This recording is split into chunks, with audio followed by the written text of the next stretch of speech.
Welcome back to this episode of One-on-One Sports Webcast. I'm joined by our NFL experts Stu Semonite and Alex Harris to look at some early potential playoff matchups. What I will do is present the current playoff matchups if the season ended today, and our experts will first say if that matchup is plausible, and if so, who will win. So let's start with the Seattle Seahawks who have really come into their own, and the Philadelphia Eagles who are now relying on Mark Sanchez. Stu, do you think it's going to happen? I think this matchup happens, but I don't think it happens at this point in the game. Okay. Because Seattle's starting to play very well.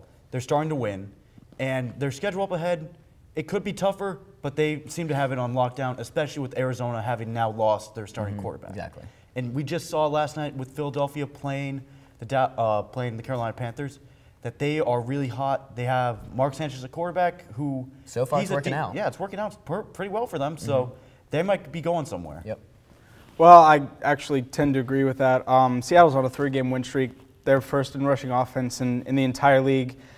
And I'm a little less high on the Eagles. I don't think they're going to win that division. I think the Cowboys with Tony Romo are probably the best team in football. Wow.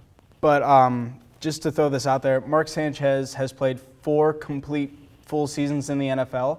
In 3 of them, he's had at least 18 interceptions. That does not bode well. No, teams are going to start capitalizing off of Eagles' turnovers, and I think they'll make the playoffs, but they're not going to win the division. Yeah, so I agree with both of you. I think the matchup's not going to happen as we see it with Seattle versus Philadelphia in the first round, but I think it'll happen at some point because both teams are playing well right now.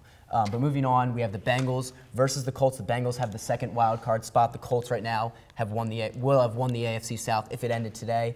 So which team do you go with, Alex, and do you think it'll happen?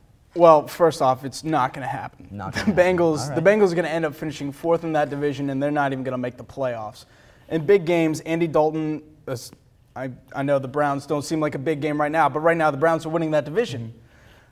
Against the Browns, he was 10 of 33 for 88 yards and 3 interceptions. Shrinking. Against the Colts, he was 18 of 38 for 126 yards.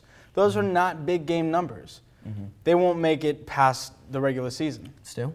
I agree with you on the Bengals.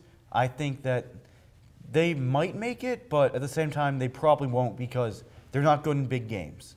And we have the Colts who are playing very well right now. I think they're definitely going to have that 3 seed, maybe even the 2 seed, depending on how the rest of the season works out. But big game for them this weekend in New England. Exactly. That's one I'm definitely going to be watching. And I agree with you. I don't think the Bengals are going to make the playoffs, especially in that tough AFC North division. I think the Colts are going to beat whoever goes into that spot, though, because I think the Colts are a very good team. They are playing well right now.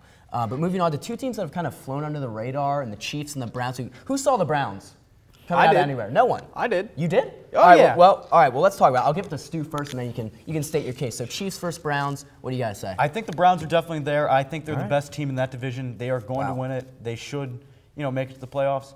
But I'm not sure on the Chiefs because there are a lot of 6-3, 6-4 teams in the AFC right now. So for all we know, the Steelers could come out of nowhere and take that. I know they just lost to the Jets, which that's not a very big confidence builder. In fact, that's a major confidence killer. But the Steelers are still playing strong, and they have a strong defense. I'm wondering if they're going to be a big contender right there. Well, again, going back to that division, I'm taking the Ravens second in that division. I think they'll get the second wild card. I do think that the Chiefs will get the 5 slot, though. I think the Browns are going to win that division and get the 4 seed. So I do see this matchup happening. I got the Browns because the Browns right now are only giving up 19.1 points per game, which is one of the tops in the league.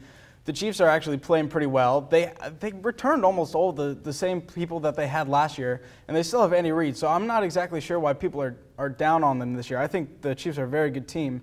But in a low-scoring game, I'm going to take the Browns because I actually like Brian Hoyer. I think he's a clutch player, and the defense for the Browns is just playing out of their minds right now. Yeah, Alex, I'm going to have to give it to you. I didn't think I would ever say this, but I think the Browns are going to win a playoff game this year. I think they will beat the Chiefs in that matchup. I agree. But the 4 teams we haven't talked about, the Pats, Broncos, Cardinals, and Lions, who all have byes right now if the season ended today, which of these 4 teams will you think will come out of Week 16 having a vie for a playoff spot without the bye? Alex?